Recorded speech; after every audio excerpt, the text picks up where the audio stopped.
Hello and welcome to Aquafeed Horizons Online.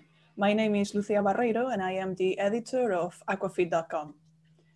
Aquafeed Horizons has taken place in Europe and Bangkok since 2006, and we hope to return to the live format as soon as we can.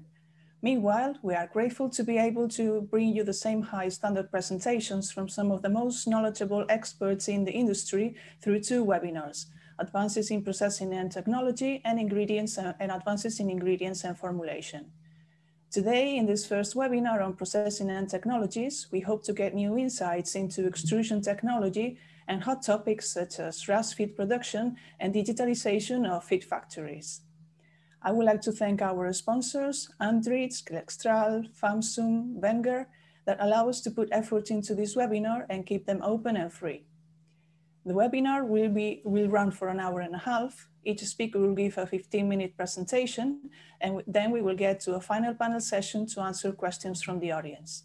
To submit a question, type it in the Q&A box, and we will answer in the panel discussion. Any unanswered questions will be answered by email. We will also send a link to the recorded webinar in the coming days. I would like to thank you all for joining us today, and we want the session to be interactive. Since we have registrations from all over the world, tell us where you're coming from in the chat box. And now it's my pleasure to hand it over to Aquafeed.com publisher and editor-in-chief, Susie Domini. Susie, I hand it over to you. Well, as Lucia says, I'm the publisher of Aquafeed.com, and I'm only going to take up a minute of your time. We've got a lot to pack in, so I don't want to ramble on. I mainly just want to introduce you to our team that we have here. Lucia is hosting the meeting today, and she is our editor for Aquafeed and also Hatchery Feed and Management magazines and our newsletters, our weekly newsletters. She's a marine biologist. She has a practical aquaculture background. She's experienced in aquaculture production, hatchery management, research and project management. So you're in good hands here. Beyond that, she also acts as an independent expert to the European Commission and a member of the GSSI Benchmark Committee. I know you're expecting Albert Takon to be your moderator today. Unfortunately, Albert is sick. And if you're watching Albert, we just want to wish you a speedy recovery. And we're really grateful to Peter Hutchinson, who's jumped in at the last minute, taking some time out of his very busy schedule to help us out. Peter's our technical editor. He's an aquaculture nutritionist, and more particularly for all of you in this session today, he is an extrusion and processing expert. I think it's an independent consultant. He's owned and operated a pilot scale facility in New Zealand since the late 1990s. He specializes in hands-on equipment operation. And Peter's figured out how to make just about everything on an extruder, from recycled plastic building materials to tuna feeds, even the snow in Lord of the Rings. We're grateful to Pete for being here, and thank you. And last but not least, I just want to recognize and thank our assistant editor and webinar manager, Marissa Yanaga, who in spite of Arctic blizzards and rolling blackouts has managed to be here to make all this work. She's working way behind the scenes. Thank you, Marissa. So without further ado, I'm going to turn this webinar over to Lucia and our excellent lineup of presenters, and look forward to joining you later in the Q&A. Thank you.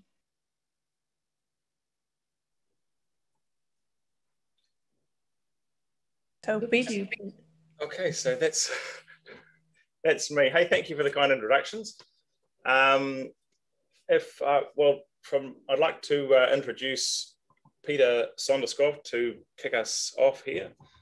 Peter's been working in the aquafeed and pet food extrusion industry for the past 14 years. For more than 10 years in the engineering and project sales business, mainly in salmon feed, as well as pet food, and with the Andritz team for the past 2 years, focusing on the global aquaculture. The developments made in the salmon feed is now progressing into other parts of the industry, such as shrimp feeds. Located in Esbjerg, Peter, where is that located? That's Esbjerg, that's in Denmark. Okay, thanks for that. at Andritz headquarters supporting the global market. And the title of Peter's presentation is Processing Aquafeeds Using Twin Screw Extrusion in Combination with Expansion Control and Technology. So I'll hand over to Peter now, and obviously any questions, please ask, and we'll get to those at the end of this session with Peter. Thank you very much, Peter. I will just share my presentation here. That should work right now. So thank you very much for joining this webinar. We are at Andritz very proud to be part of this webinar shows and to give our inputs to the industry development. As stated, I am So I am heading the industry of extrusion within Andritz Feed and Biofuel. And for the last year, we have now a new management in place and developing the company further. So we are going to show you interesting developments in the future also. But about today's topic, we will be talking about the expansion control and in combination with twin screw and single screw extrusion.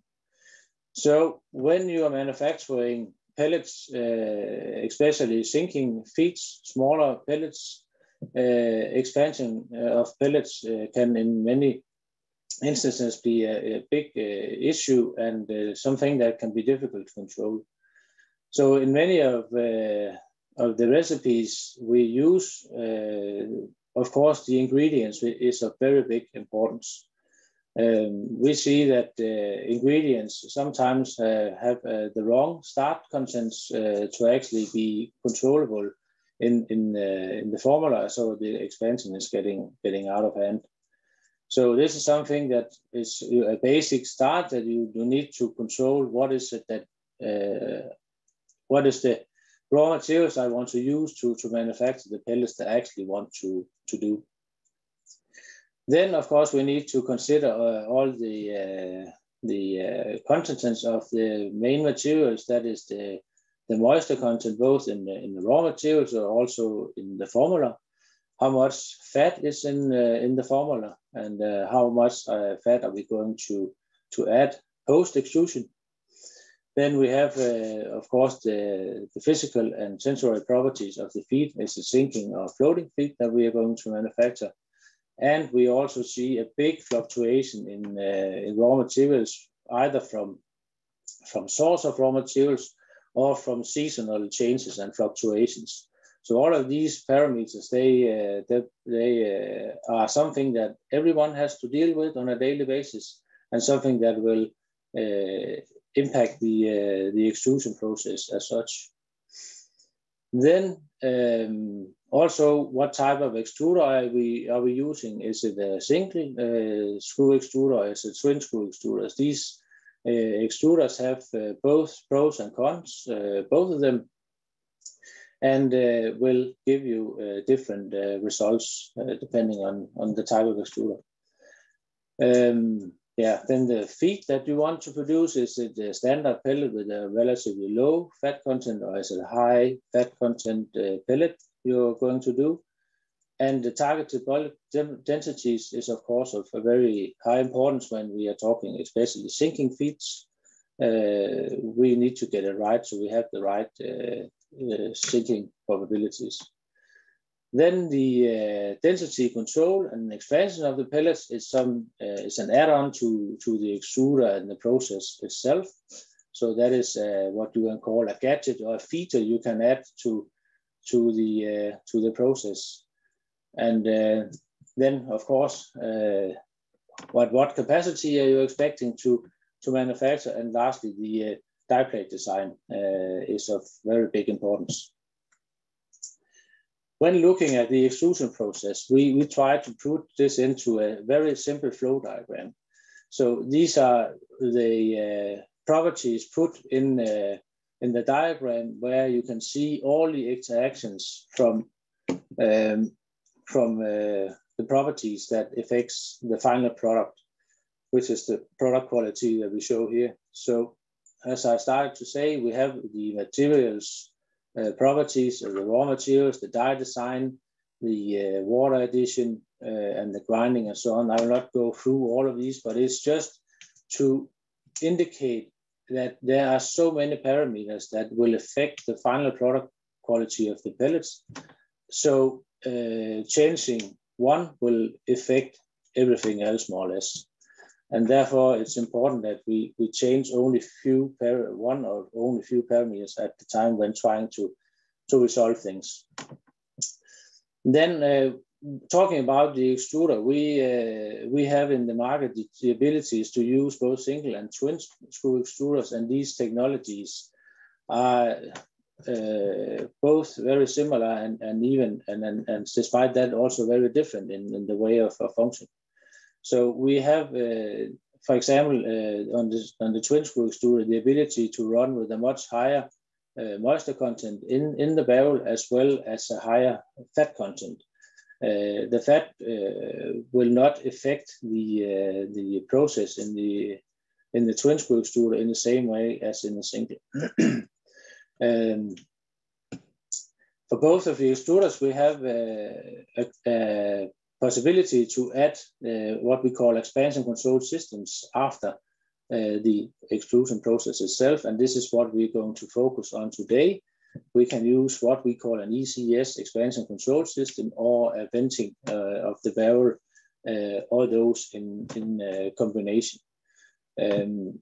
So looking at the expansion control, then you need to understand what is it that really happens once the pellet exits the die plate of the extruder. The pellet is hot, and then when going from the high pressure, high temperature phase in the extruder, exiting a die plate, the pellet wants to expand to what we would call normal conditions. So that means that the water will start to boil, and therefore we generate flash off, and that will actually make a pop-up or a puff of the pellet, so it actually increase in size.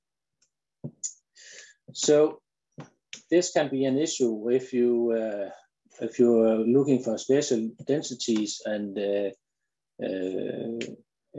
capabilities of properties of sinking or floating.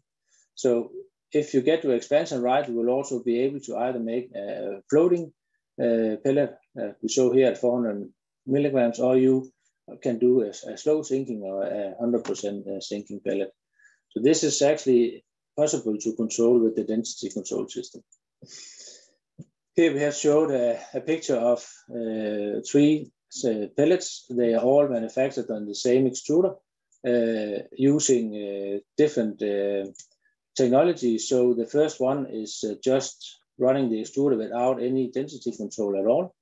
The second one is with our ECS system, where we can control the expansion, and the last one is actually made in a combination of both ECS and venting. I will go back more into details on this. So the parameters that actually influences the expansion is shown here on the left-hand side, and you will say that for the screw speed of the extruder will affect, of course, a lot the expansion. Steam addition will also have a medium to a large effect on the expansion. Water addition, yeah, you can add more or less water to make less expansion. The issue about adding too much water is that you have to remove it again later in the dryer, so that will increase your cost of drying. Then you can reduce the expansion effect by adding oil into the extrusion process and making the pellet more dense. That will, especially on a single screw extruder, reduce the friction in the extruder and then affect the product quality. So that could have some downsides. Then we have the feed rate that we can, by reducing the feed rate, we can also reduce the expansion. Temperature control of the cooling of the barrels will, of course, help us if we have too much work done in the center or the end of the extruder. We have the capability of cooling down the the pellets and the dough exiting the die plate. Of course, die plate design can have effect in both ways, both up and down. And especially on the twin screw extruders, we see that by having a right barrel configuration in combination with the perfect screw design and layout, then we have a much easier control of the density control, especially on the larger size pellets. Then we can use the barrel venting or the vent stuffer solution that also can reduce the expansion effect. And lastly, the formulation will also, of course, have both up and down effect on the process.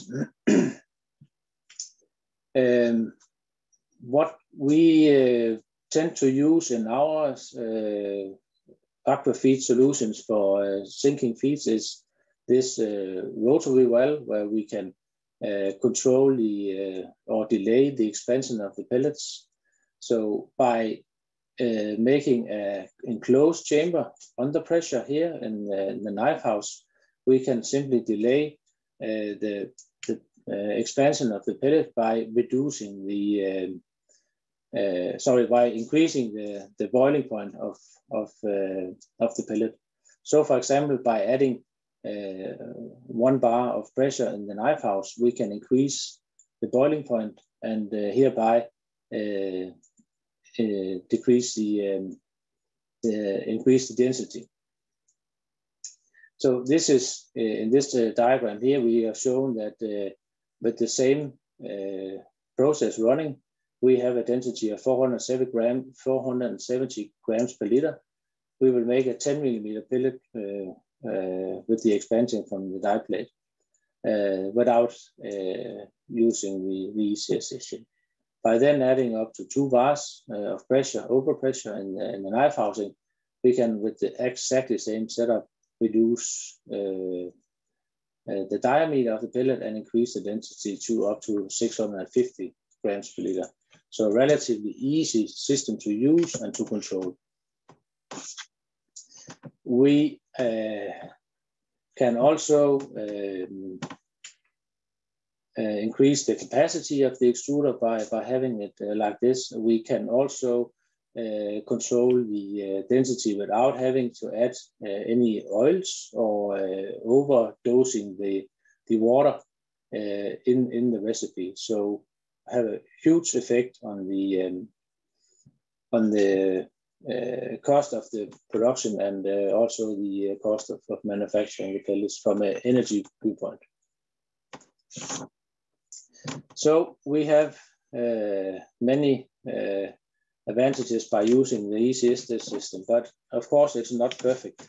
In some cases, we will see, especially on the twin screw extruders, that we will get too much work done in the end of in the middle and the end of the extruder, and hereby see a large increase in temperature and pressure. This we can either cool down, or we can use what we call a venting or a barrel venting system or a vent stuffer, many names. This is not new technology to the industry. It has been used for many years, and it's actually relatively simple to have a kind of a valve in the end of the extruder where you can release pressure and temperature and hereby increase the density of the pellet. So in this way, we have a very good tool where we have not only the ECS and the screw design of the extruder, but also the valve where we can control the temperature. So many opportunities and very easy to retrofit system on also existing extruders. Lastly, we see that when running these smaller pellets, especially below 1.5-1 millimeter, that the capacity of the extruder is actually sufficient. But because of the clogging of the die plates and the limitation in available area, open area on the die plate, the extruder capacity is lowered actually too much. So we actually came up with a system where we, with the existing design, have been able to increase the die plate area now up to 45%. So we will see a big increase in the open area, and hereby a huge increase in the capacity on the smaller pellets. And this is seen very much in the shrimp feed production, that now shrimp feed is moving more and more away from the pelletized and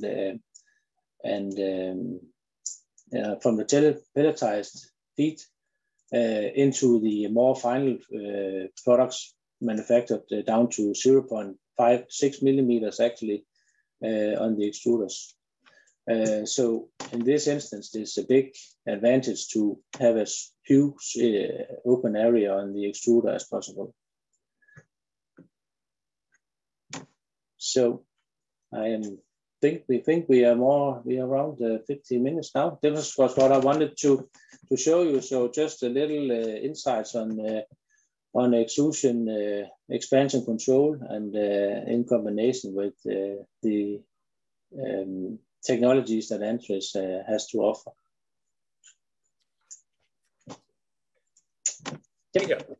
Thank you for that. Very interesting session. Thank you. I'd like to throw out to the audience there, please fire away any questions that you have. We have some questions that have come in already. So one for you there, Peter, is how does extrusion affect the vacuum coating? So perhaps you can go over what advantages there are to extrusion in terms of vacuum coating process. Yeah, one of the biggest advantages with the vacuum extrusion in combination with vacuum coating is that we have the ability to add a large amount of oil in the vacuum coater.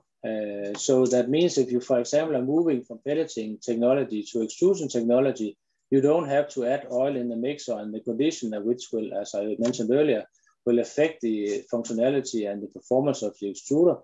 So we can actually extrude at an optimum with as low fat level as possible in the extruder, and then at a later stage in the post-extrusion in the vacuum coater, add the amount of oil that is required for the product that we are manufacturing.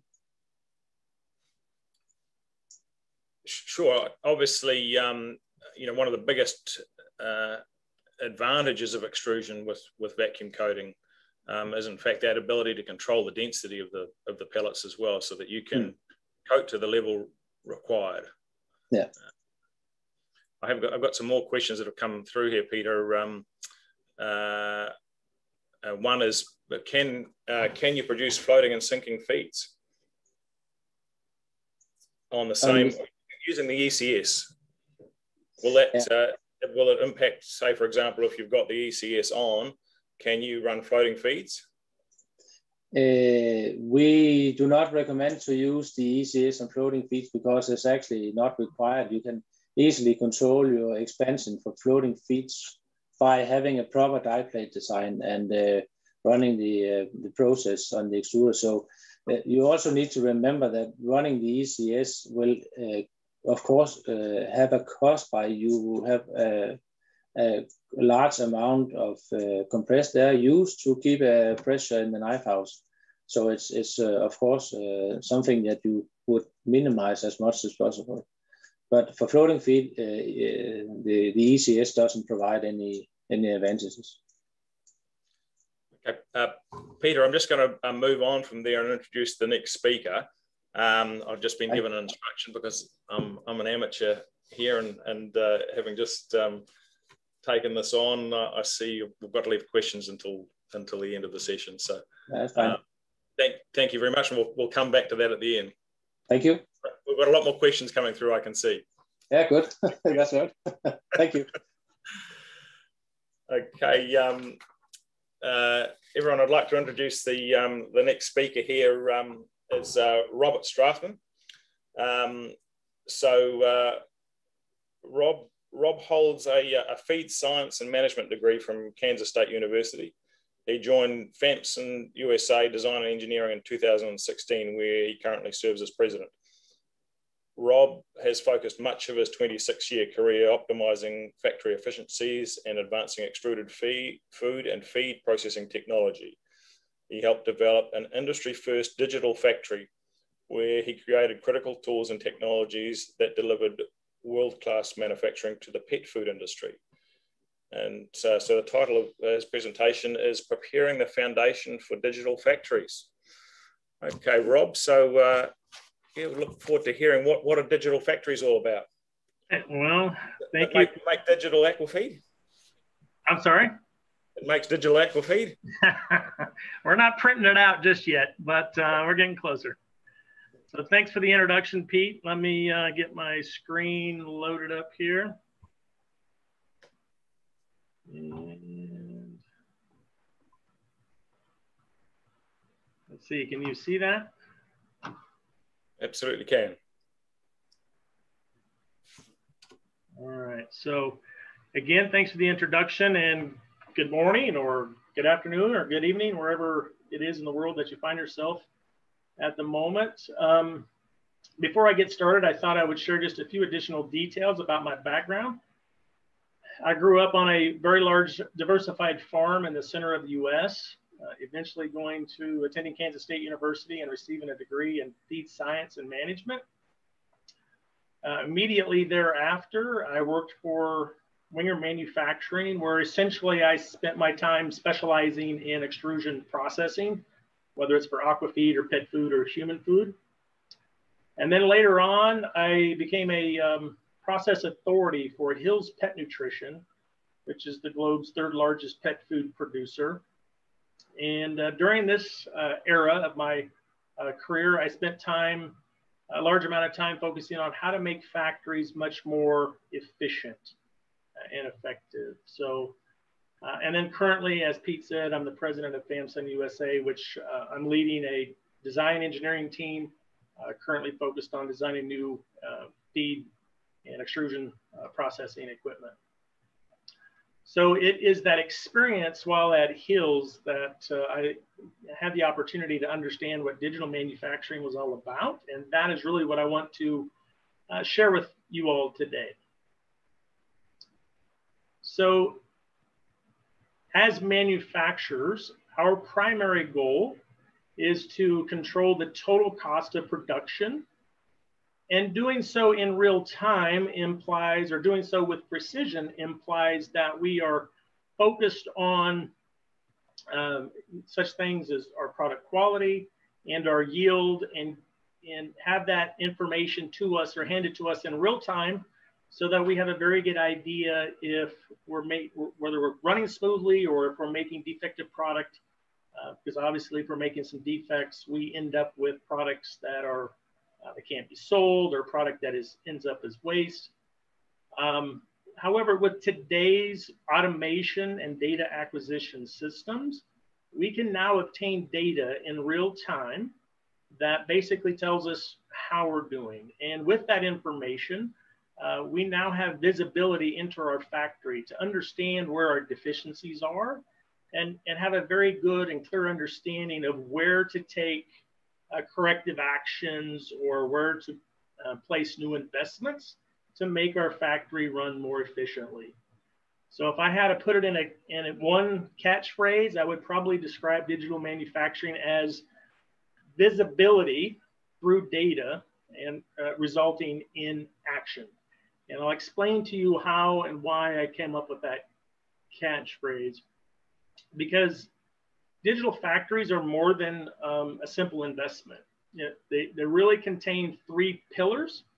The first pillar being a business strategy, which of course would align the entire enterprise on the commitment to create what I call a digital, a data-driven or continuous improvement culture. So you're really trying to change fundamentally the culture of the factory. You want to be more proactive than reactive. And of course, the second, another element here is that we have to have investments, right? We have to invest in both software or in automation, as well as in new equipment upgrades. So Peter was just talking about a new ECS, an add-on to an extruder. that might be something that makes your equipment operate more effectively and your product quality remain more consistently. So an add-on like that would definitely be considered as a type of instrument or an upgrade that you would want to consider when moving into this more effective, efficient way of operating. A third pillar of the digital factory is the knowledge, is creating or investing in your workforce. You have to create more knowledgeable workers. And that really becomes important because with all of this additional data and information that we're receiving, that information can't act on its own. You have to have a team of people that are able to take that data and turn it into some form of action, some form of remedy. So this is my definition, a three-tiered level of what a digital factory looks like. So operational excellence is the business strategy that I was referring to, or maybe a business strategy, but operational excellence is a strategy that manufacturing companies often use to help them operate better, cheaper, and smarter. It too contains three pillars. The first being enhancing the capability of the workforce. Typically for us, this means ensuring that we're creating subject matter experts, maybe in the area of automation, perhaps in the area of packaging. You want to build in these resources, these in-house resources, so you don't have to rely on outside. You want to become very self-reliant. And it's just making sure that they can utilize the information in a way that makes the factory operate better and more efficiently. The second tier of a digital factory, or the second tier of the operational excellence program, is process optimization. And this typically comes in the form of some form of new technology. And we can optimize the process in any number of ways, but I provide a few examples. One of which may be making the equipment more reliable,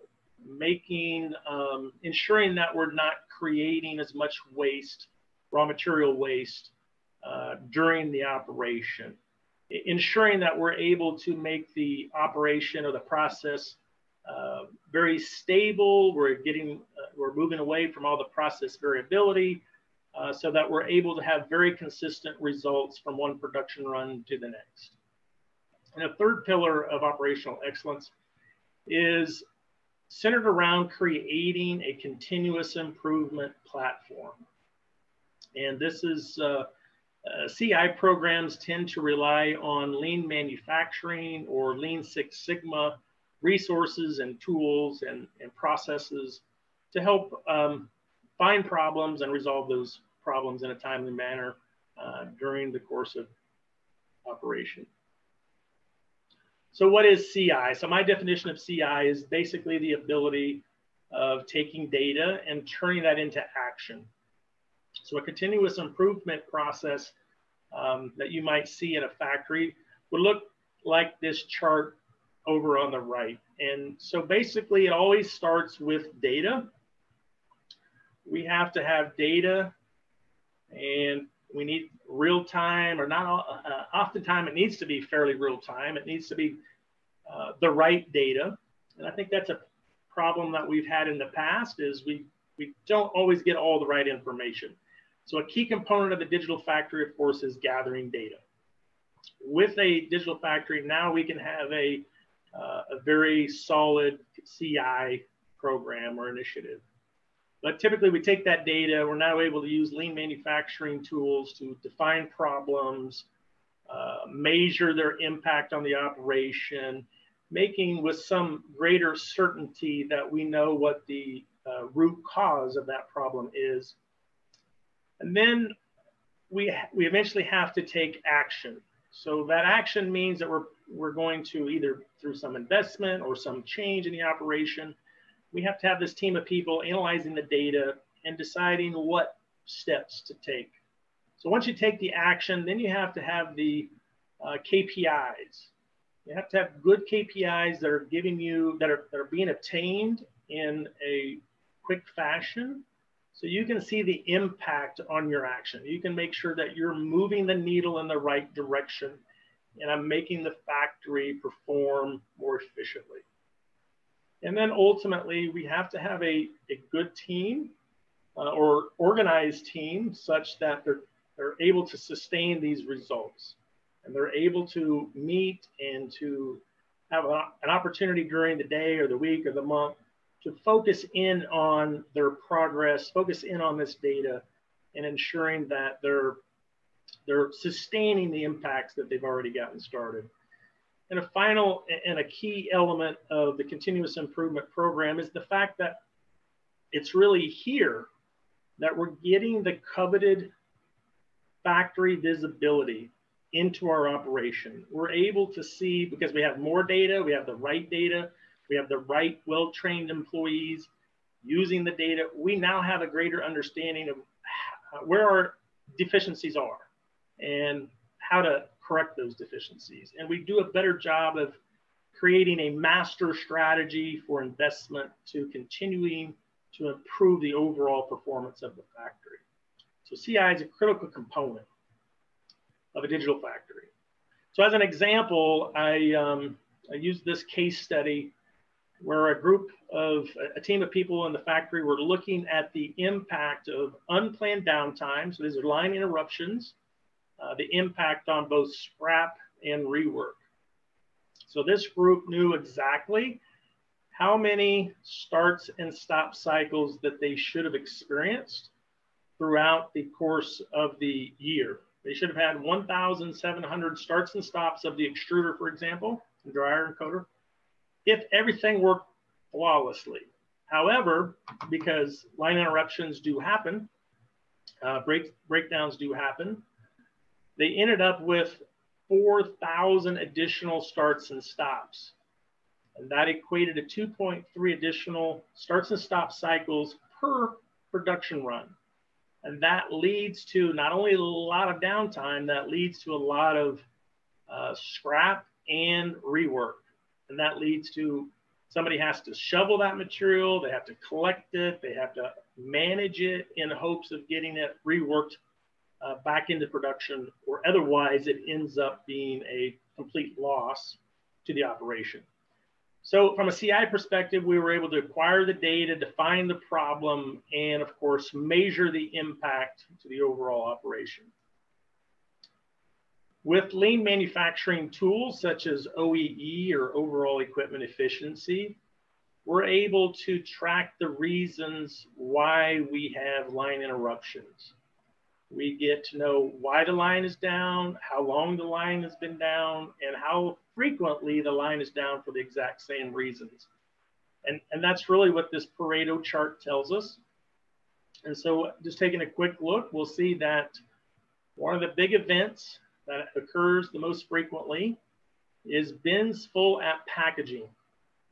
So this occurred 35 times in the month of February on line 1. And that equated to nearly a full day's worth of lost productivity. So as a CI team, I can make some decisions. First of all, I've got great visibility. I know all of the reasons why I'm down for the month.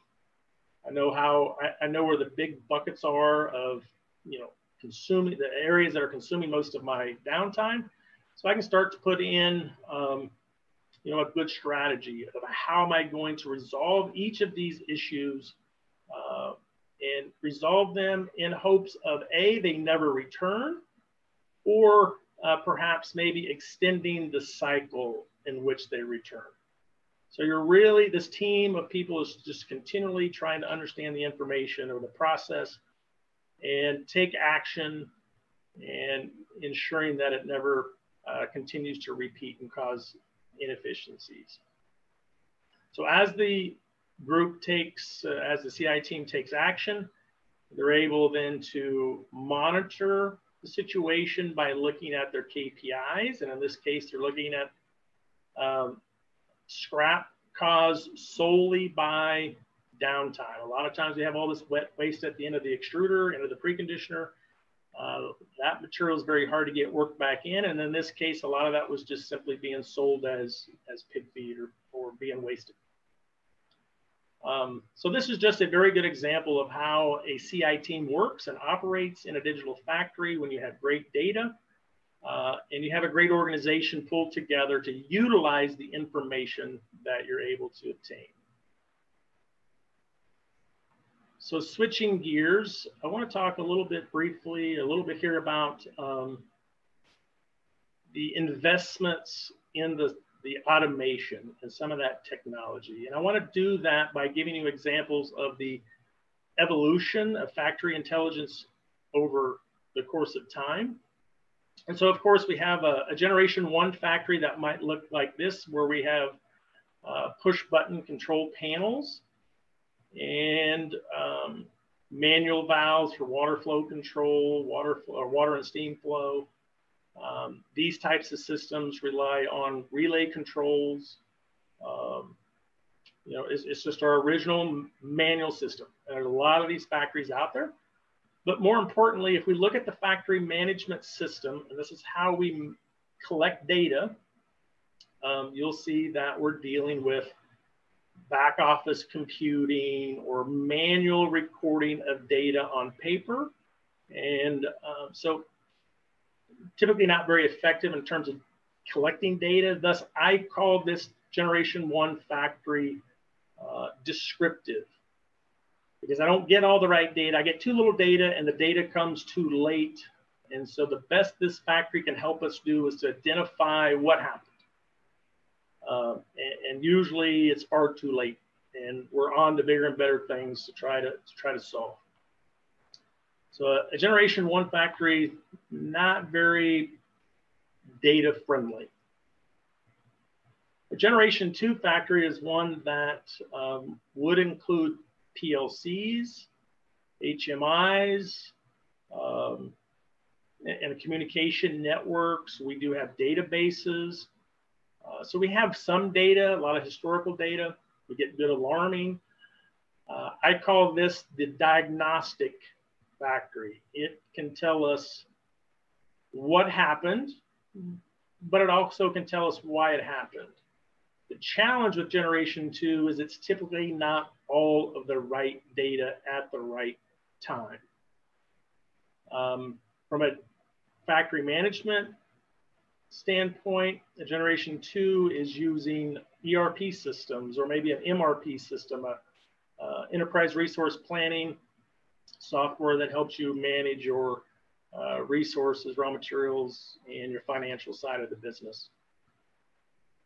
On a generation 3 factory, we've now upgraded our control system, our automation system, to include more information technology, more IT communication networks. We have a SQL server and a much larger database. And we're just simply able to grab more data with this infrastructure than we were previously. And one of the bigger benefits of the generation 3 is that these are typically using open architecture.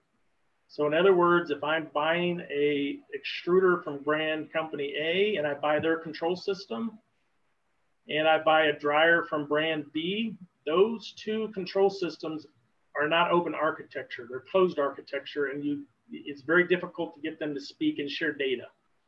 So seamless design of the control system is critical for a digital factory. From the factory management system, we do have the same ERP or MRP type systems.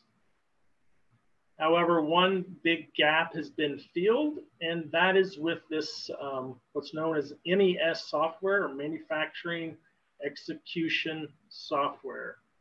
And that software is essentially a platform that gathers the data that you ask it that you think is critical, and it provides it to you in a way, a better report. It might be statistically analyzed.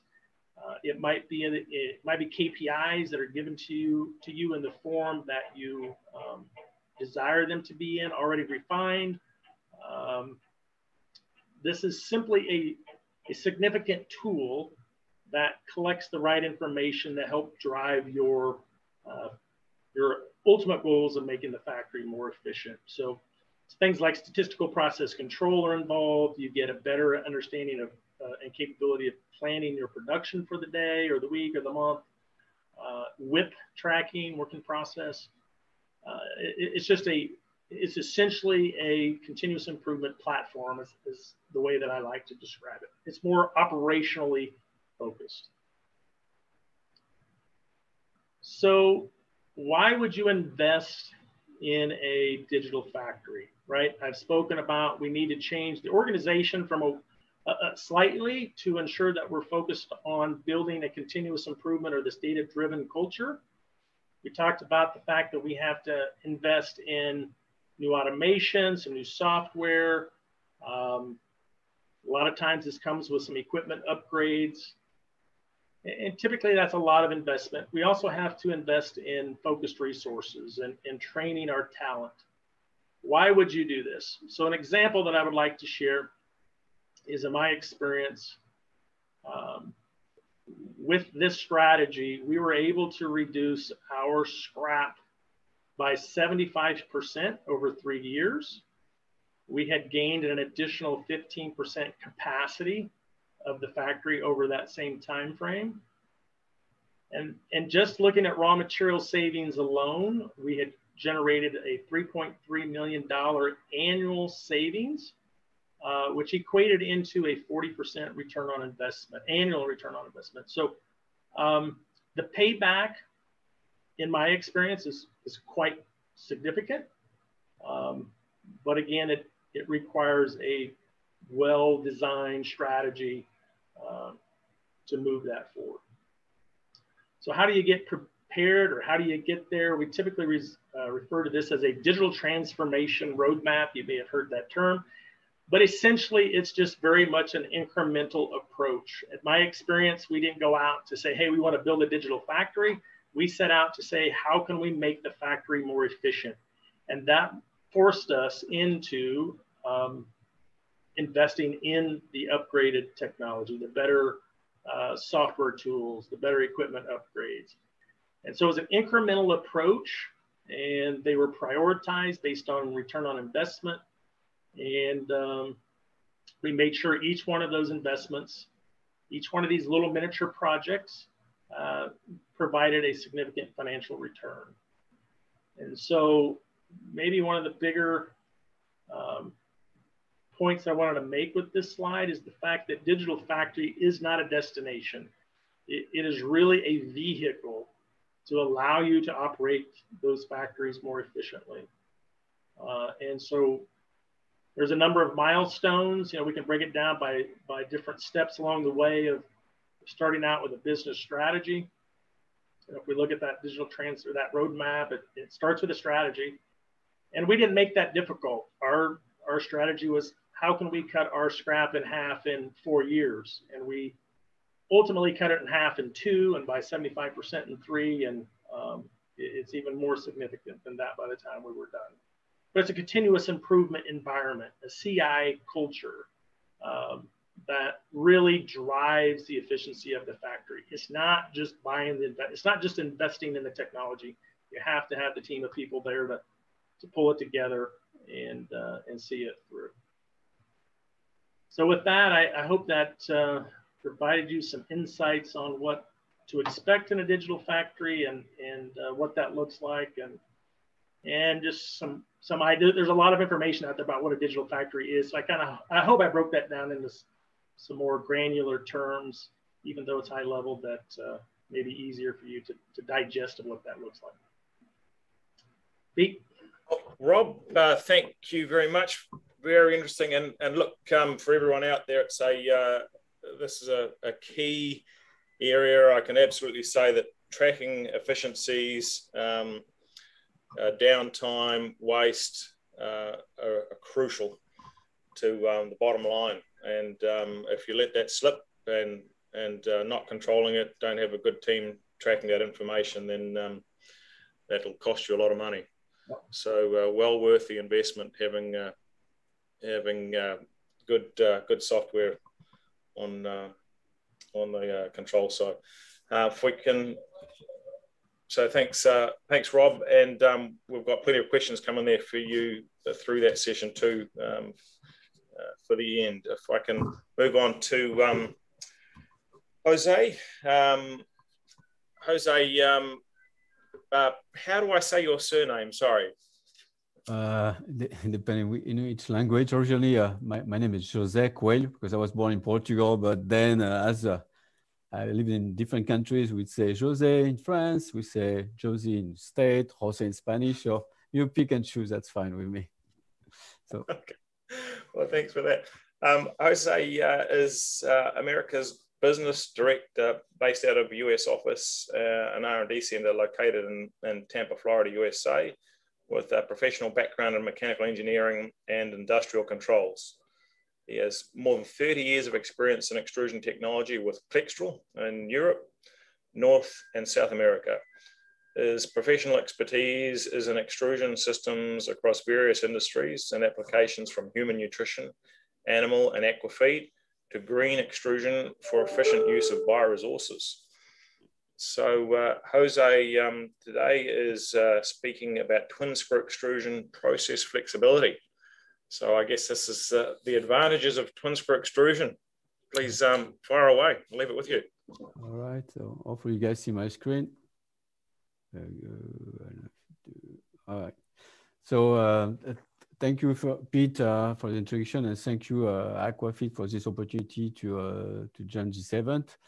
What I'm going to try to do with you is kind of share a little bit, you know, the twin screw extrusion technology and our experience. So we'll do a quick overview of Clextral for those who don't know us, and we'll review what the importance of extrusion in aquafeed processing, and why the flexibility of twin screw fits into that, and some latest innovation of interest for you, for everyone. So a quick overview. Clextral, we're a specialist in twin screw extrusion. That's only a technology we do. We've been in the business for 65 years now, headquarters in France. We're an international company like our friends here, and we have 3 R&D centers, some auxiliaries. So international focus, we do from twin screw lines, equipment to complete lines. And we bring a lot of process expertise because of, you know, managing different applications. So I'm not going to explain that. And our, you know, I would say scalable equipment go from small machines to big machines for the salmon industry. So that's what we do. So to give you a snapshot of who we are. Now, if we focus on what's the interest of today on the aquafeed, if you look at extrusion, it is a typical, you know, production line for extrusion. We start raw materials, grinding, sifting, preparation, and we go so on until packaging. Extrusion is really the key element, and I think that's why we're discussing that today, because extrusion needs to really cook properly all the raw materials that we're going to be using, and we're going to be facing different formulations, different level of starch, different level of proteins and fat.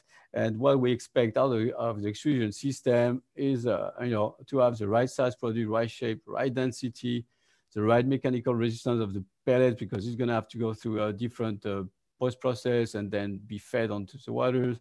It needs to be good stability, water stable. And at the farmer level, it has to deliver the best nutrition distributed. That's what we're expecting out of an extruder. So usually out of extrusion, what we can achieve, we can go down as 0.5 meters for micros, for, you know, fish starters or shrimps, to big size pellets for tuna. And we're gonna have to face different densities depending on the fish species, from floating, slow sinking, fast sinking, and all those sizes will depend on the species, the age, the cycle of growth that fish farmers know, and the behavior of the fish. So quickly, out of extrusion, we expect to deliver different size of pellets. So of course, we're gonna have the floating ones, the tilapia catfish, to give you an idea, and the slow sinking salmon, trout, and to the extreme will be the shrimp that we already spoke about, that well, the feed needs to go down the bottom and the density would be very extreme. That's what we expect out of the extrusion system. So quickly, if we look at what is expected, this is to give you an idea of the range that we need to deliver. And they would change depending on if the pellets are intended for seawater with some salinity or fresh water. So I'm not going to extend on that, but that's a challenge we're facing when we have to produce fish pellets. Then the other challenge aquaculture and the system faces is we all know that one formulation will not fit all, and we're going to have to manage different formulations. As I said, with different level of protein and fat. This is some examples. And even for the same fish, and this will be challenged during the year because raw materials will change on us and availability also. So we're going to have to process different raw materials, and of course we're going to have to use proteins, and we're going to have to use fish meal, poultry meal, and so on. We have to use all the starchy materials that helps with banding. So we're going to have all the cereals and pulses and tubers, and of course all the lipids that we need to, and so on. So that's a challenge the extrusion needs to face and need to adapt. So and also in the top of that, we have to adapt to the evolution of aquafeed, not only of raw material tendencies, but also we've seen more and more sustainability. This is a quick overview of the past 20 years. And if you look at it, more and more, we have to complement all fish oils and proteins. We are using oleaginous plants and insects. And what is very important too is that trend is going to accelerate on us, because as we all know, and we've seen that trend in human food, we're going to have to rely less and less into animal and fish proteins, because the population growth to the coming years will force us to have to use more and more plant and insect-based ingredients, because there's not going to be enough. So that's a challenge we need to be ready to have the extrusion system ready to go for. So extrusion process must be able to adapt to that change and all that flexibility, and that's why we're going to talk a little bit of the benefits of this flexibility that we can see in twin-screw extrusion. So I know we have limited time, so I'll just go straight to really what's important. So the way a twin-screw extruder works, it's basically, as we said, twin-screw extruder. So we're going to use two screws, co-rotating and intermeshing, and we're going to set that over a pair of shafts. And we're going to use different screw elements with different functions, and we're going to design a screw profile that will be specified to give some mechanical energy to the raw materials we intend to test. So here's an example of a typical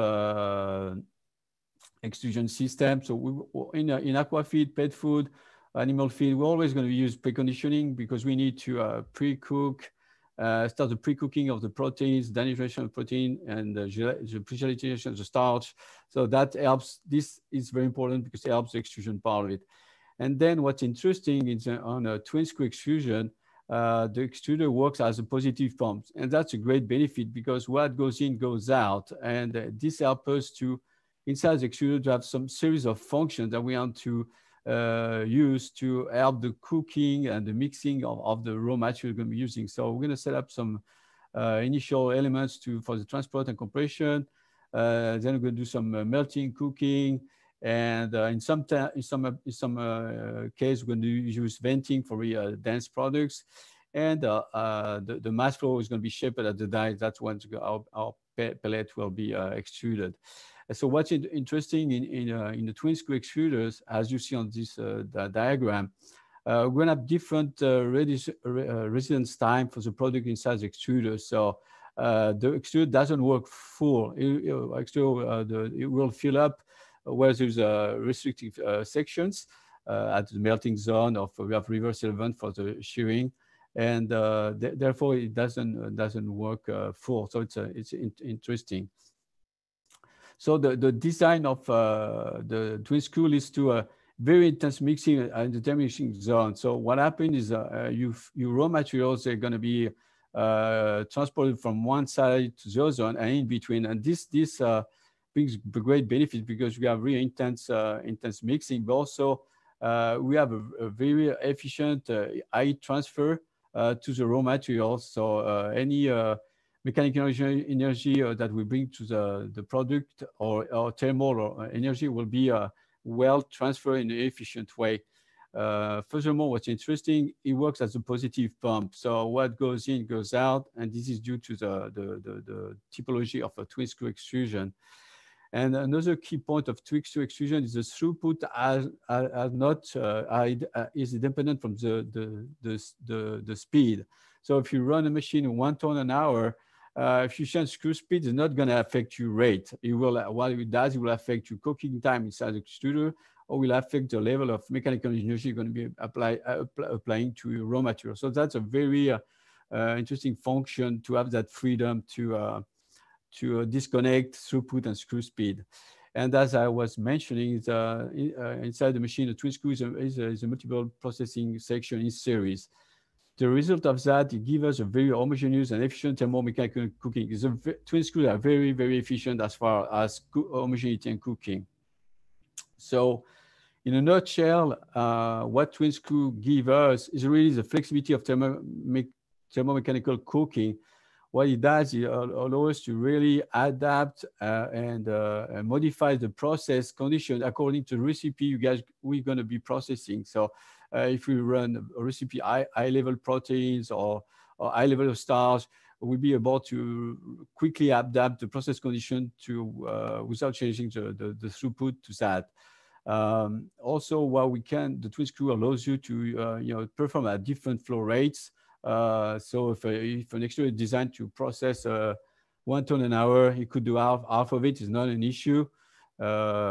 We can adjust, residence time. There is a residence time inside the machine.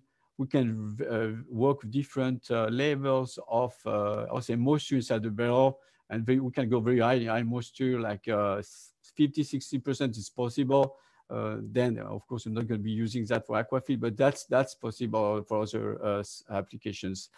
Also, what's very interesting inside the machine, as this is a very intense mixer, it allows you to add in as you extrude it. So you can add in slurries if you want it, colorants. You don't need that in aqua, but I could add lipids.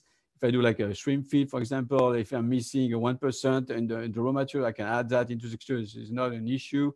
And you can add steam, and that's very interesting.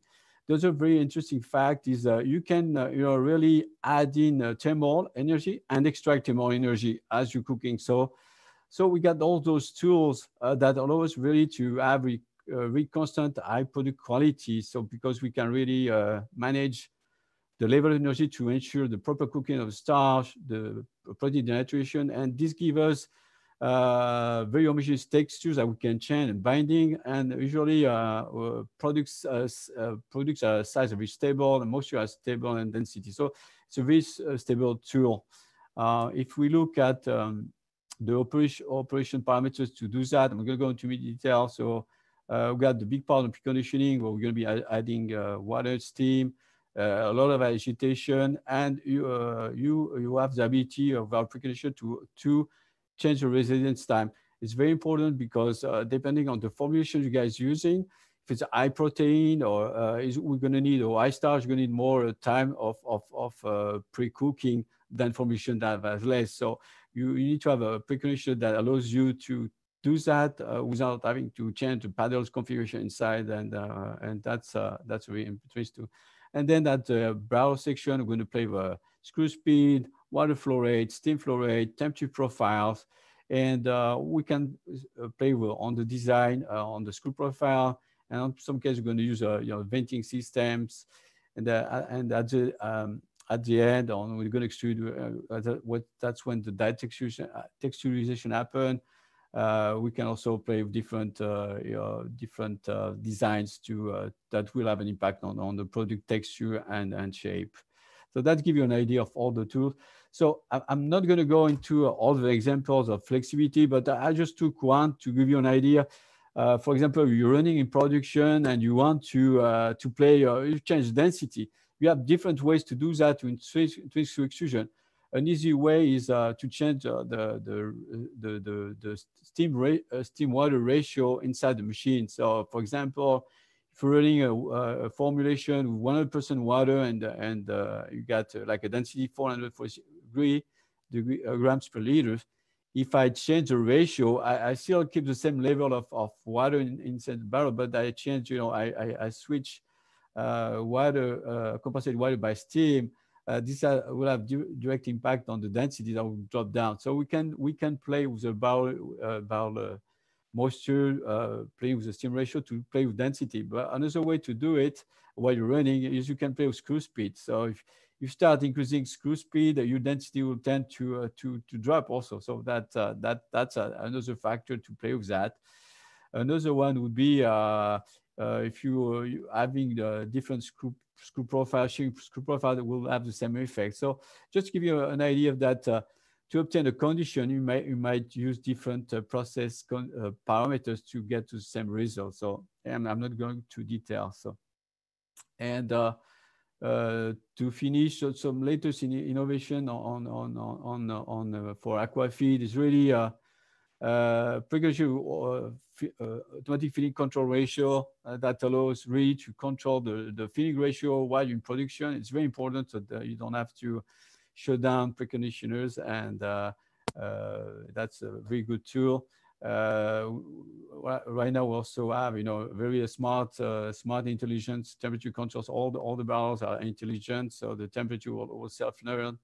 And also we've seen in the industry, it's more and more being asked to have hygienical designs of our equipment, and the ability to have smart controls for to reduce the wastes during startup shutdowns. And very important for the Aquafeed industry is to offer the density controls and quick and things to change dice quickly for the operations. So that's things that the industry is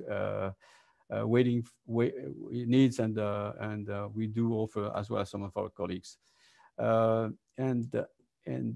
This is a quick view of new preconditioners. And just to give you an idea, what happens is as you produce, you can change the filling ratio, so you can change your cooking time. So, and density controls that we do offer that you guys. And that's it. I just wanted to make it short and to give you an idea how the density control works. Basically, what we do is we work on the control of the master mill balance. That's what allows you to have either floating or very dense products. And that was it. So I don't want to go more in detail. Jose, thank you very much. The session on twin screw extrusion. Yeah, I'm sorry.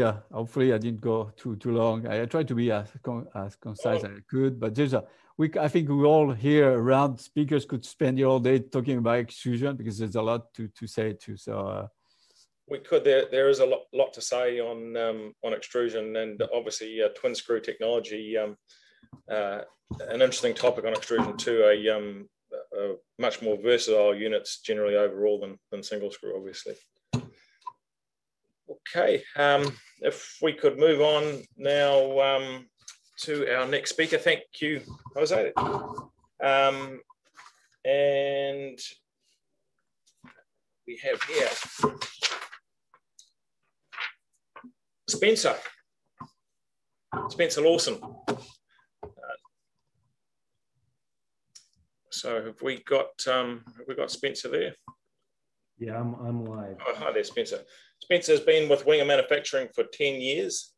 Spencer began his career with Wenger as a service technician, where he would travel and perform new equipment commissioning or maintenance and repair of existing equipment. During this time, Spencer would also attend university short courses, large industry trade shows and other events, giving technical lectures regarding extrusion and how it is valuable in pet, aquatic, human or livestock industries. Today, Spencer is the RAS Process Director, where he strives to further learn the role of extrusion in delivering a high quality feed for aquatic species in RAS. So Spencer's going to give us a presentation on water stability and RAS feeds. So we'll learn a bit about extrusion and what RAS is at the same time. So over to you, Spencer. Thank you, Pete. Everybody, I'm going to apologize in advance. I'll have my video up just for a short time here. In this world that we live in, with a lot of us being forced to work from home, things of that nature, I don't have the bandwidth to support much more than me just being online and talking. So just so y'all can put a name with a face, I decided to go ahead and start my video, but I'll probably stop that as we go along. So to kind of focus a little bit more on, you know, what I'm brought here to do. My background isn't so much different than other speakers. I'm from a small town in Kansas, and, you know, grew up a farm kid. And as Pete mentioned, spent time in the Wenger Technical Center once I graduated from college in 2006. And once I was in the tech center, I was able to actually run the machines that Wenger has to offer, whether it be, you know, pet food, aquatic feeds, or even some applications with human foods as well. Through the years, I've gotten to where I'm now the RAS, or RAS, which stands for Recirculating Aquaculture Systems, which I'm sure everybody knows what those are by now, given some of the news and the magazine articles you can read lately. And so focusing on that, you know, it kind of opened Wenger's eyes, as well as probably our friends on here, about this market that will probably be a large part of everybody's life from now until the very much foreseeable future, especially when you think about trying to feed the population of the world by 2050. That's supposed to be, you know, 9 billion people. People are going to be looking for valuable sources of high quality protein, which maybe it's going to come from aquaculture. Maybe it's just going to be shifts in the diets, from maybe a more beef or poultry or swine diet. Maybe we want to incorporate more aquaculture in their diets. Or if you think about maybe developing countries where, you know, life is improving for them, the quality of life is changing, they're looking for more valuable proteins that they can include in their diet. And, you know, I think everybody can probably agree, for some of the reasons that we're even on this webinar in the first place, that farm-raised fish is going to be a large part of that. So without any, you know, further ado, I guess we'll get to talking about not only RAS, but how important it is about water quality and some of the steps that we can take about that. So first of all, for those that might not know, this is a very simplistic diagram of how a RAS facility would work. Starting here at point number one, of course, you have, you know, a grow out tank where obviously the fish are living. These fish are obviously can be in any stage of their life, and different kinds of fish as well. Anything from, you know, salmon's probably a very popular one that lots of people know about, to shrimp, tilapia, you name it. There's cases where these RAS facilities are completely inland, and they're growing fish in places that you never thought they would, such as maybe the Middle East, or in those deserts around Dubai, something like that. From point one, we'll move on to point two, where they're recirculating the water that's in the system. All of it gets recirculated out, obviously, where we're going to have some sort of solids removal. This could be the feces, which we'll touch on a little bit later, remnant feed, okay, something like that. And then biofiltration as a, you know, I want to say a byproduct of the RAS practice. You know, when fish excrete their feces, and they excrete ammonia, okay? And so this is where the biofiltration comes in to help that water be the highest quality it can be, so the fish can maintain their natural growing and living cycles that they're used to, with the highest quality water possible. And then finally, number four, the reoxygenation of the water as it re-enters the tank and then goes through the cycle all over again. From joining several webinars, much like many of you probably have, you know, I've heard numbers where they're recirculating upwards of 98% of the original water being used in these RAS practices. Make sure I'm not going too fast. So when we think about RAS feeds in general, there's something that I must admit. I admit that when I started to think about RAS feeds, you know, the idea of what made a high quality pellet changed for me. It used to be, I would think, you know, for just comparison purposes, that I would think a high quality feed was something that lasted 12 hours in the water and, you know, was there for the shrimp to eat no matter what time they would decide to eat it. However, when you think about RAS feeds, my thinking started to shift to what's considered to be more digestible. Okay, so maybe we're using more high quality ingredients, okay, that produce not only less feces, but if they do produce feces, are the feces going to be solid enough and maintain their validity to where they can be filtered out by a solids filter? So this could mean maybe we're using more expensive ingredients as compared to cheaper raw materials. So maybe the shift in the paradigm of thinking for formulation needs to go from not so much what is it, does my formula cost me as far as cost per ton, but how much profit can it bring me towards the end of these fish's cycle. Okay. Feeds need to have excellent water stability. We touched on this already. If there is feces that do come out, they need to be, you know, the feces need to be filtered out. But if there's any remnant feed left in the tanks, those also need to be able to be filtered out as well. Depending on probably which RAS farmer you talk to, I'm sure everybody's got, if you talk to 10 different RAS farmers, they'd probably have 10 different practices that they follow with how they actually feed their fish and what their practices are like.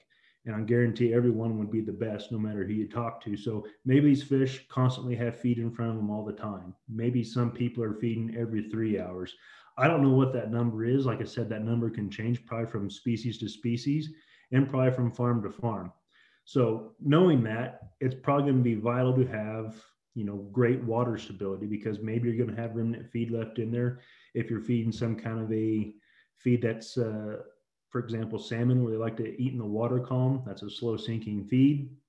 And if once it reaches the bottom of the tank, from what I understand, those fish will not go down there and potentially find that piece of feed that might have made it to the bottom of the tank. So feeds that have excellent water stability with less likelihood of nutrients or fat leaching out of them is vital. Okay, obviously freeze from dust and fines. The more dust and fines that accompany the feed, it's going to affect your water quality.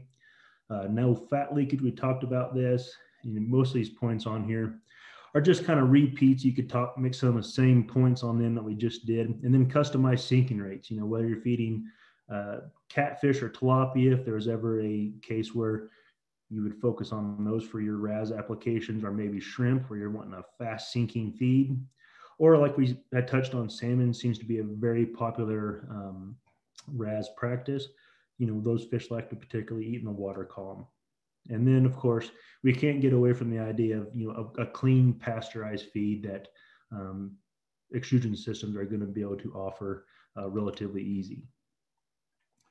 So some of the main areas that to, you know, consider when we think about RAS feeds, and you can tie all this to water qualities. You got point one being raw materials. Okay, so we already discussed about going from maybe a least cost formulation to more high quality, more expensive ingredients, but at the same time, these raw materials are going to be more feed efficient. There is the potential to feed less feeds and have your fish grow at a higher rate of capacity compared to maybe what you were used to doing. Okay. Point two, system configurations. How are we going to use the raw materials? What's the hardware we're going to use? What's the extrusion practices we're going to use? Are we feeding a type of fish where a single screw does just a fine job, or do we need to consider some more advanced technology going on to a twin screw, and maybe instead of just what I would call maybe a standard twin screw, maybe even going the next step from that to an even higher advancement in some of the twin screw technology that's available. Processing conditions like your software, considering your critical parameters, whether you're focusing on your bulk density, your moisture addition, things like that, things that we can measure relatively quickly to tell us if we're making a good product or not. And then of course, your final product specifications. Okay. The thing about these 4 points that you see here is typically points 1 and 4 are always going to be defined first, and seldom are points 2 and 3 considered at the same time. So we're essentially trying to manipulate points 2 and 3, given the raw materials we have to work with, and still create a good final product that we can sell or use within our own operations. So we talk about, water stability and everything. There's lots of things that go into that. The first thing that should not be overlooked is, the preparation of the raw material itself. And so what we have here, one of the rules you could follow is that the maximum particle size should be 1/3 the die opening. Okay, so for example, if you're extruding through a 6mm die, theory should say you should have a maximum particle size of 2mm. However, the preferable thing to do is never to exceed 1.2mm, and there's reasons why. So we'll work through a little example right here. So for example, if we have a maximum particle size of 1/3 the die opening, and we have a final die opening of 9mm, represented by the diagram here, the diameter being 9mm, based off of the 1/3 rule, we should have a maximum particle size of 3mm. However, this is not the ideal scenario. What we're going to still want to do is maintain never exceeding 1.2mm. Now, if we move further on, we have a final die opening of 1mm or 3mm. We want to maintain 1/3 the die opening. We would go ahead and go down and have our maximum particle size be 1mm. Now, the thing about this, if you're extruding through die openings that are, 0.6, direct extruding through die openings of 0.6mm, you should still maintain the 1/3 the die opening. So a 0.6mm die opening would need an average particle size of a maximum of 200 microns.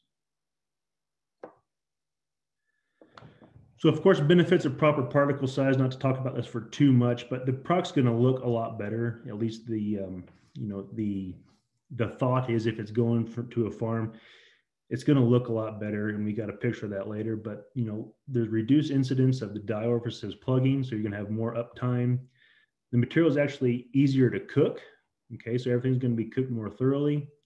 Reduced product breakage and fines after extrusion. Increased water stability is something that you can see, and then an improved retention of liquid coatings because of the small cell structure that you're already starting with the opportunity to have a small cell structure if you have properly sized particles. So looking at this picture, the formulation is exactly the same. And you can see that the sample on the left gives the visual and the conception and the idea that it's a higher quality pellet than the one on the right. If you think about the sample on the right, not only, if you do a PDI test on it, it's probably going to still be pretty good up in the upwards of the 90s, but most likely your fish or any species you might feed that pellet to, their feed conversion could be lower. Okay, and if you think about just all the rough surfaces that you see, those can all come off in the water or even in transport from the facility, the factory, before it even gets to the RAS tank itself. So some of our friends at Grain Tech, if you think a little bit further, past the actual producing of the feeds, but actually handling this feed, most of this is done with, automatic feeders. And some of these screws that might be used could have the capability to, decrease the feed quality going into the RAS tank. So what they have come up with is what they call a high flow feed unit, but it basically works by hydraulics. So here's a short video that will hopefully play. And so you can see the stocking density in these tanks. So with that many fish in there creating feces, it's probably going to be important to make sure you have high quality feed. But in the case that maybe you have some more fragile feed, submersing the feed in these basically water conveyors or hydraulic conveyors allows for gentle handling of the feeds to the fish that they're going to. And in these instances, they notice there's a lot less breakage of the very large feeds. And as well as that, they can feed at different levels, whether it be surface feeding or the feeds can pass through the tube and be submerged somewhere in the water column. So next thing we'll talk about is cell structure, and some of the colleagues that are on this probably have already touched on this some, but if you can control to a finer, smaller cell structure, essentially where it gives the idea that the particles that make up each and every pellet are packed in there tighter, you're going to have less likelihood of nutrients being segregated or leaching out, which is going to, one, increase the profitability because your fish are going to convert that into growth much quicker. And at the same time, you're going to be able to have improved water stability because there's going to be the reduction of breaking either from the factory to the facility where the fish are consuming it. So just a picture here of what we can talk about with the cell structure. So the picture on the left is something that we would say is more like advanced twin screw technology, would be the Wenger Aquaflex. And you see there's less interstitial space in between the air pockets in here. Whereas you think about what we've noticed with the single screw is that we have these large porous structures. You know, if you're going to coat this with fat, the likelihood of fat leaking out of the advanced technology, the Aquaflex, compared to the single screw, is going to be less likely that fat leaks out or other nutrients leaches out of the tighter cell structure material as compared to the larger, more open and porous cell structure that you see on the right. So to look at this, we can perform what we call turbidity analysis, and it's essentially a measurement of, you know, how clean is the water. Okay, so we obviously want a nice low water turbidity. This is going to be indicative of very high pellet quality with strong durability. And so just as a rule, like if you get a measurement of a turbidity analysis of just one, and the units escape me, but a turbidity of 1 essentially means drinking water. Okay, so if you can maintain that within your RAS system, there's a pretty good likelihood you have some pretty good high water quality. So with the test that you're going to see a video of, we took a sample of feed, stuck it in a turbidity test that we created at Wenger, and over an hour, the turbidity was measured every 15 minutes to kind of simulate the life of a RAS tank. However, it's a more aggressive test than what you would see in most RAS tanks as far as how the velocity of the water. So this is what we consider like a good quality floating feed right here. Go ahead and turn the sound off. But you can see that the feed is actually holding together pretty well. Okay. Now, if we go on to the next slide, this is what we consider a poor quality floating feed. Yes. So the feed's still circulating, maybe not quite to the velocity, but you can see that it's starting to plug up the filters up here towards the top of this pump. And if we do a comparison of the two side by side, again, we can still see the velocity. And by the time this test, you know, we got pretty high turbidity for the sample on the right. So what was the difference? You know, the feed on the left was manufactured as what we call an Aquaflex, or maybe advanced twin screw technology, compared to some single screw feed. Now, you heard me mention about maybe the water looked like it was going at a slower velocity, but if you can tell by the, you know, the disruption of the surface here on the meniscus of these beakers, I mean, the water velocity was pretty much the same, or it was the same in each one.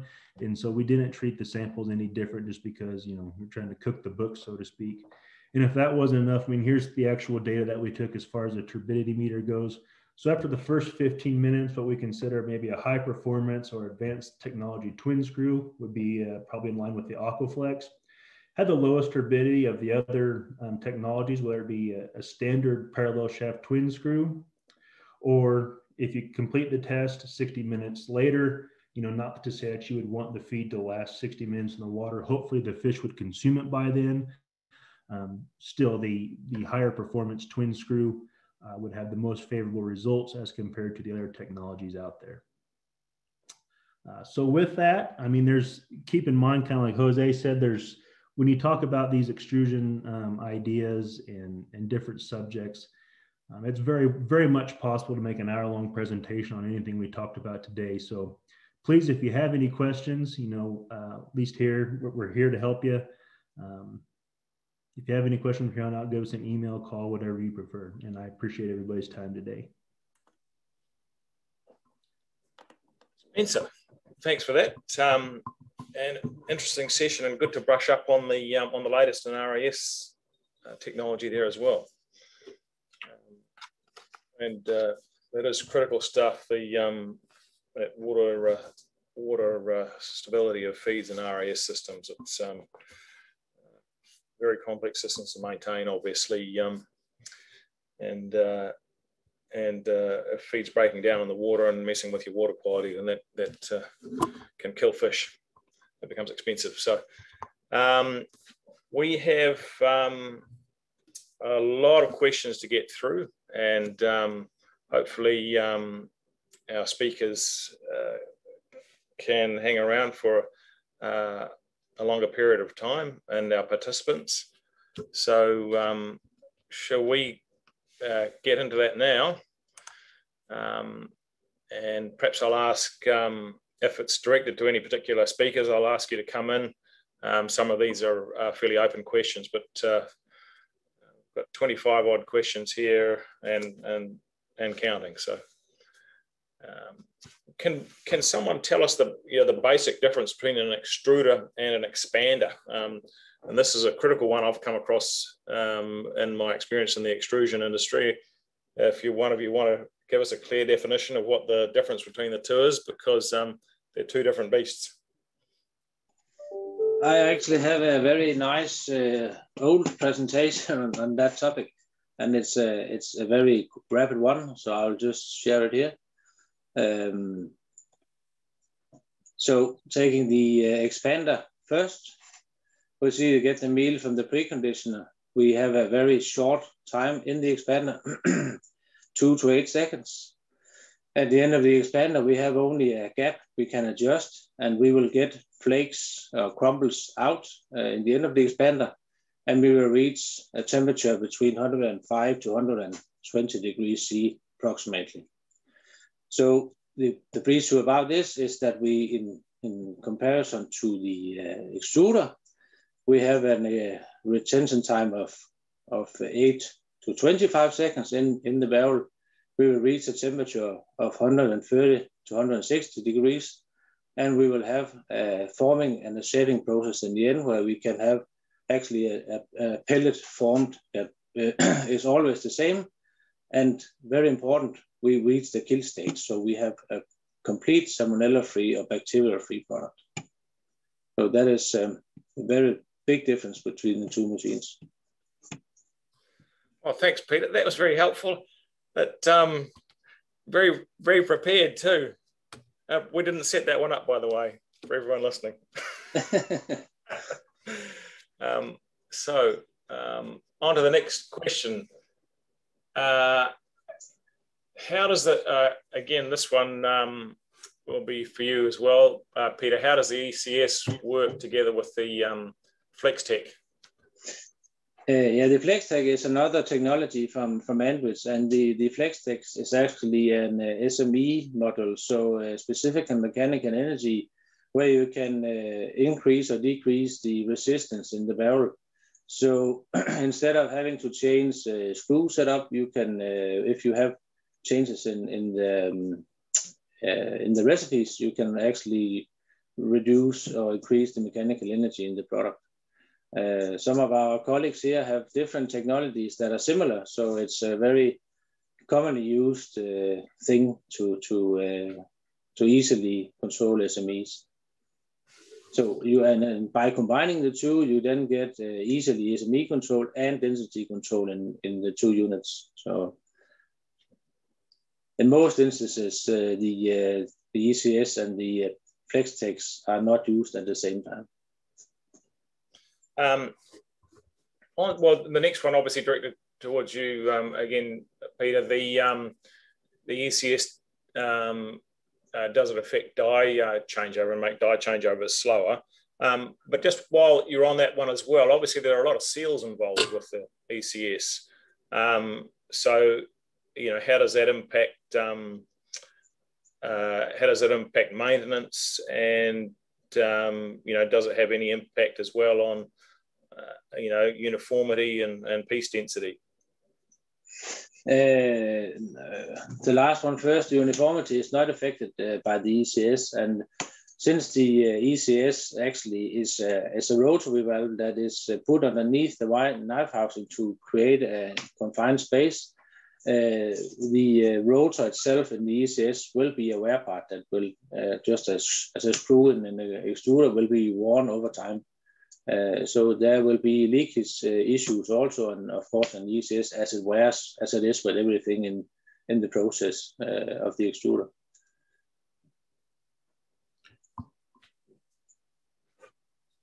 Thanks for that one. Okay, well, we've got one here. What is the standard expansion of floating feed? That question, happy for any of you to answer that one. I probably throw a little bit at that one myself. That depends on whether you're talking after the extruder or after drying. So if you're talking after the extruder, if you want 100% floating feed, then you've got to be in the basically in the low 500s to a high 400 grams per litre. That'll depend on the size of the feed as well, because size does have an impact on bulk if you're just measuring on bulk density rather than specific density. If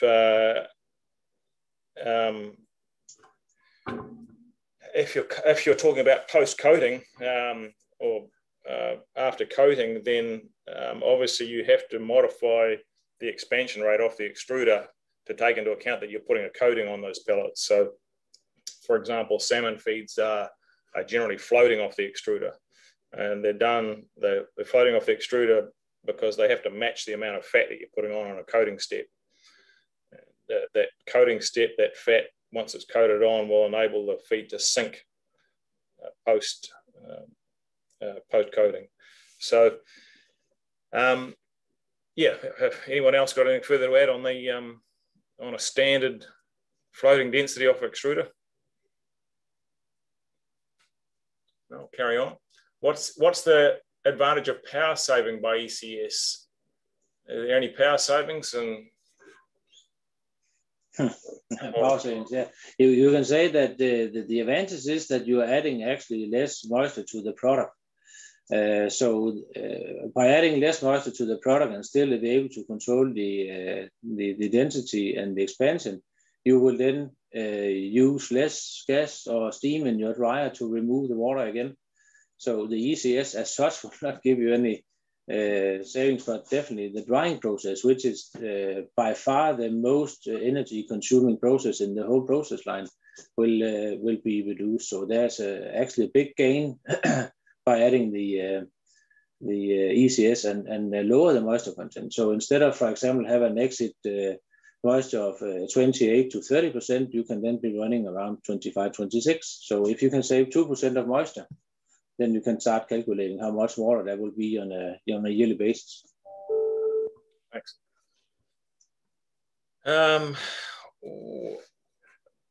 Okay, here's an interesting one. I'd like to know how to achieve temperatures higher than 150 degrees and at the same time avoid free oil losses from the ingredient diet on single screw extruders.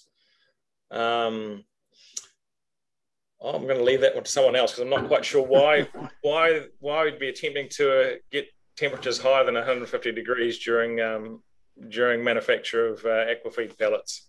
That may be quite a specific project, that one there, I'm guessing. Does anyone have any input on that one other than I could say it's not generally the sort of temperatures we'd be targeting an extrusion process, because you'd normally be quite unstable at the die. Pete, I would add that on the second part of that question, when it relates to the fat losses, that comment makes me think they need to look at their fat analysis approach or method, because if they're using ether extract, if the fat reassociates or gets chemically bound to the starch or the protein, ether extract method will not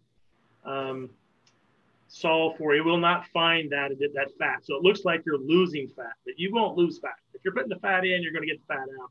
It's that's a good point. Acid hydrolysis. Exactly. So the test is critical on extruded products. In terms of, and you're absolutely right, acid hydrolysis is the test that's required. So if that is what that question is about, I'm not quite sure whether they're also meaning that they're getting fat drip at the die.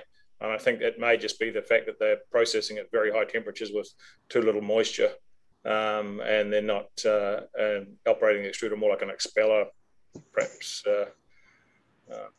But anyway, we'll move on to the next one.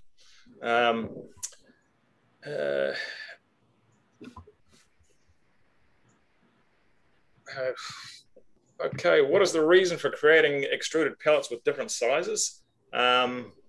with different expansion rates. And I'll take a crack at it. Yeah, go for it. Well, essentially, if you think about, how many different species of fish there are, and not only different species of fish, but the life stages within those different species of fish, they need all different sizes. Like a salmon that's nearly ready to harvest is going to eat a much larger pellet than something that's, in the smolt stage. So it's just physically impossible for them to eat something that might be 9 millimeters in diameter as compared to, say, a 1 millimeter or a 0.8 millimeter. And because of the different species, for example, if you're thinking about shrimp, shrimp are bottom feeders. They essentially scavenge around on the bottom of an earth pond or tank or whatever you may be raising them in. And so they need a pellet that's going to sink rapidly, usually upwards of 700 grams per liter is what you would need for a shrimp. Whereas, say a catfish or a tilapia, where they feed on the surface, anywhere between maybe 400 and 500 grams per liter, depending on, maybe the raw materials that are going into it. So that's the biggest reason that I would see you would need different expansion ratios and or sizes of pellets. Thanks for that, Spencer. I think you've covered that as best as anyone can. And the next one, you've made a sale, Peter. What's the price of one of the expansion control machines? Yeah, I think you should contact Anderson. We will try to get a quotation. We have to reply direct to that one. Yeah. Okay, and I think perhaps we may have answered this one already, but if you want to have another crack at it, for sinking feed, is the ECS system recommended? Please say that again.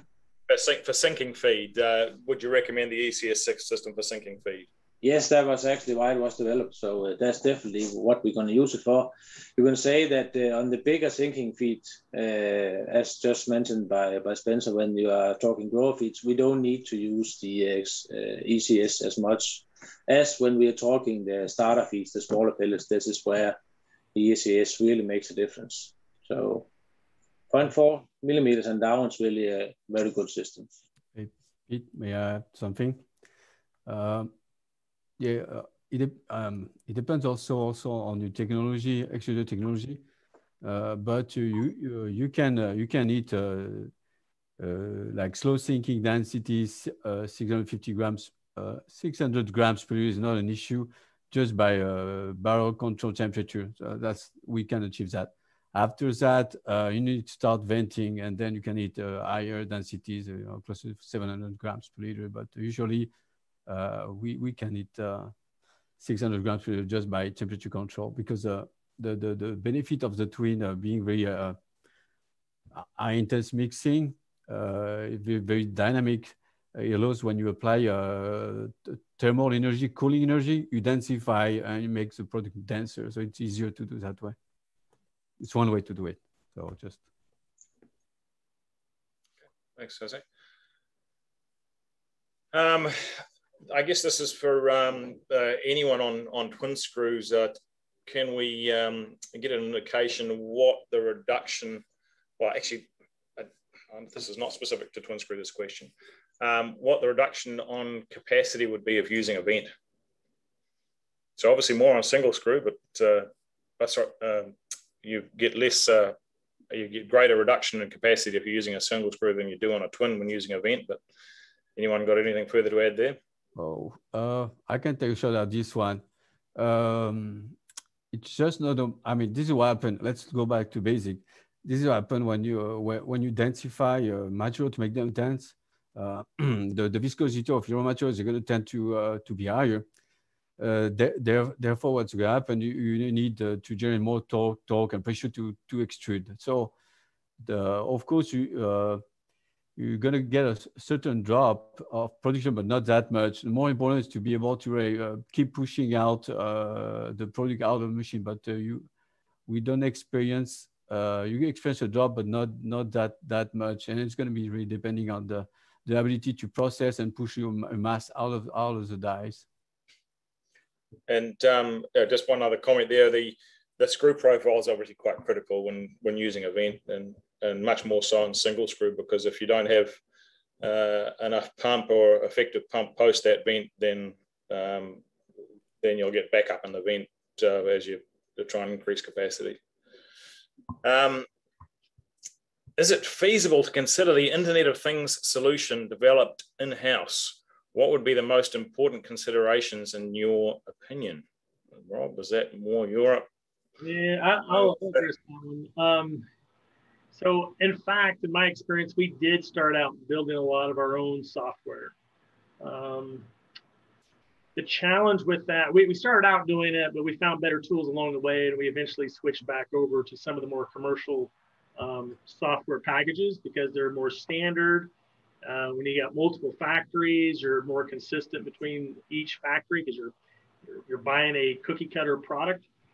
Probably the biggest issue that you'll run into, though, is the compatibility with other pieces of software. So, for example, Microsoft wants to change or upgrade its Excel spreadsheet. You now have to make sure your in-house solution is now compatible with Microsoft. So that's just one of many. Whether it's the SQL Server, anybody makes a change, you have to make a change. So whether you're going to be relying upon yourself to update those changes, if you can do that, great. If not, if that automation is not your internal forte, then I'd probably look to the outside to find those solutions. So Rob, there's next one here about the digital factory as well. Just try and clear this one. Just give me 1 second. So MES is wonderful and covering an interesting scope of information from type 2 level of factory development. One thing, if you could specify, according to digital factory level 3, about the digital open architecture which is actually used, does MES speak different brands within the same open architecture? I guess speak to different brands within the same open architecture. I think one of the big major advantages of, or let's say the leap towards generation 3 factories was in that language that they use to write some of this software, right? So there's more consistency and standardization between different software packages. So most of the time, those communication protocols are very consistent, and they should be very easy. They should be able to communicate with each other, but you probably have to look into that in detail, depending on the two different types of software you're looking at. But the protocols, the communication protocols should be compatible. But just check into it. Thanks, Rob.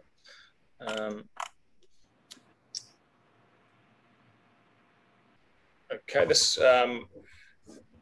one, Spencer, perhaps if you could help us with this one. It really is an RAS type question, although it comes back to extruder process. Regarding the quality of feeds, how is water stability usually monitored, and is nutrient leaching also considered a quality parameter?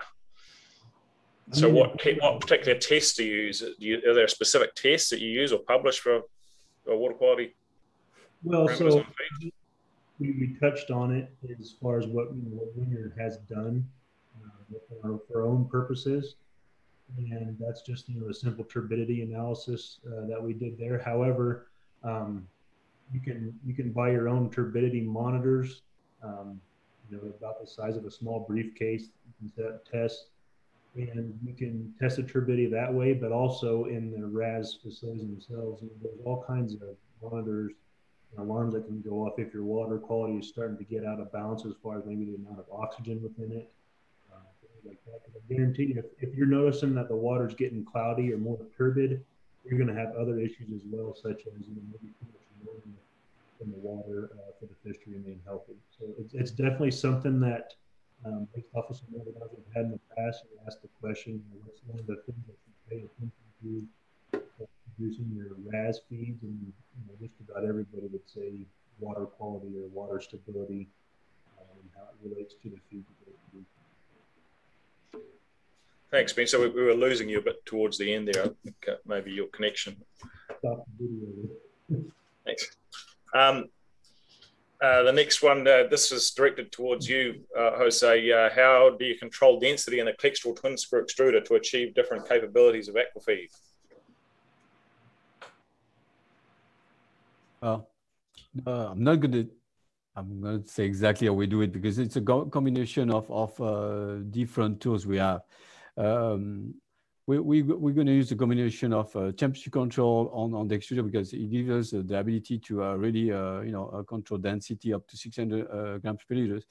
But then we combine that with our software by either injecting steam or venting at the same time. So we have a property control to manage that. That's the way to do that, and we can loop that to density control after the extruder to have a closed loop. But that's the way we do it. But it's not just by venting or just by. It's a combination of the three, depending on the target on the target density you're achieving. But one thing we can do usually on recipes that have enough starch level, we can have on the same run either floating or dense products just by changing parameters. Thank you, Jose. This next one's a nutritional one. What about the protective effect of corn against inactivation of anti-nutritional factors of pulses during extrusion? Well, I can't say as I know anything about that one at all, so I'm throwing that open to anyone who can hopefully help. If I understand the question correctly, it probably has to do with the fumonisin or toxins that are available in corn, maybe from one harvest year to the next. If that's what they're addressing, then extrusion would have to reach temperatures of about 200 degrees Celsius to eliminate the toxins that are accompanied with corn. So yeah, I mean, we all wish that our extruders could do that, but the fact of the matter is that they just do not get that hot to be able to deplete the amount of fumonisin levels or alpha toxins that accompany corn from one year to the next. Thanks, Vincent.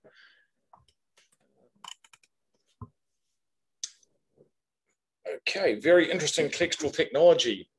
If you should have to define in simple words, how is it that you could define the correct adjustments, formulations, hardware, and software included to make stable product at an according target bulk density and productivity? What is the difference between Clextral and Wenger?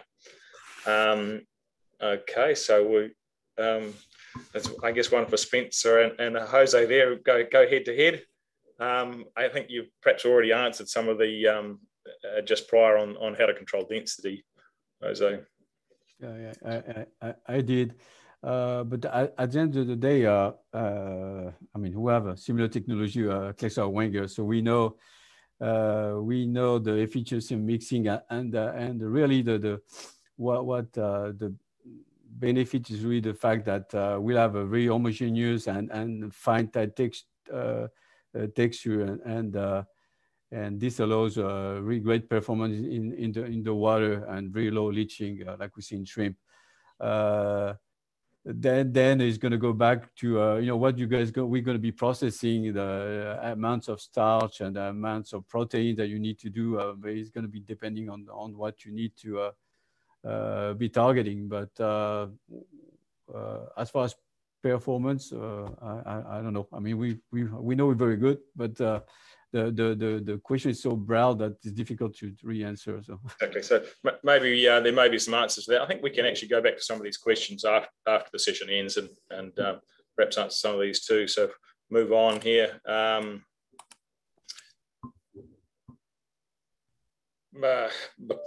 Here's a question. Because of the high cost of shrimp feed, how to reduce the cost of shrimp feeding? So I'm not sure if that's formulation cost, process cost, or on-farm feeding costs. I guess it could be all three. Has anyone got any comments on cost of shrimp feed in relation to extrusion?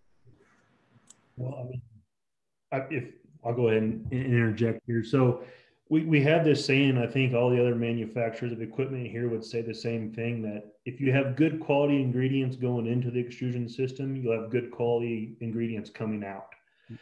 So if you think back to the comment I made specifically about RAS, it doesn't necessarily pertain only to RAS.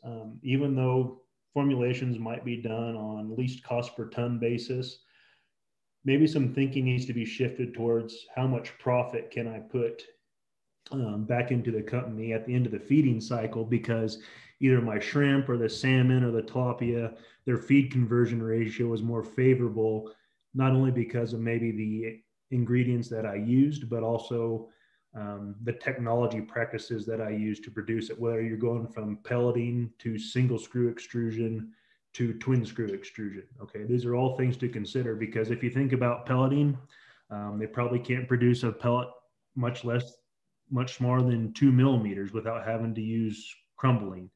And that introduces some problems as far as, maybe it irritates the shrimp's digestive system because there's jagged edges. There's lots of different ways you can answer that question, and perhaps Jose has something that he can add to it that I haven't already said, but down to his quality in equals quality out. Whatever practice you use to make the feed essentially agglomerate into the pellets that you can,